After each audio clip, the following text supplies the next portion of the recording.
ஒரு சிறிய கிராமம். சூரியன் உதிக்கும் முன்பே ஒரு மனிதன் எழுந்திருப்பான். கையில் தண்ணீர் கேன், மனதில் குடும்பத்தின் பொறுப்பு. அவன் பெயர் கந்தன்.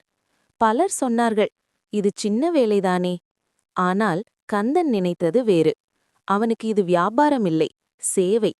கோடை வெயில், தண்ணீருக்காக மக்கள் தவிக்கும் நேரம். அப்போது கந்தன் சொன்ன ஒரே வார்த்தை, கவலைப்படாதீங்க, தண்ணீர் வந்துடும். நாளுக்கு நாள் வியாபாரம் வளர்ந்தது. ஏனெனில் அவன் விற்றது தண்ணீரல்ல, நம்பிக்கை. சில நாட்கள் லாபமில்லை, சில நாட்கள் சோர்விருந்தது.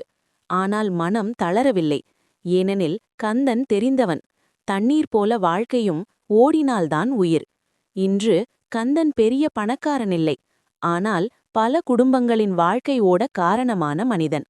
சின்ன வேலைன்னு எதுவும் இல்லை. உழைப்பு உண்மையாயிருந்தா வெற்றி கண்டிப்பா வரும்.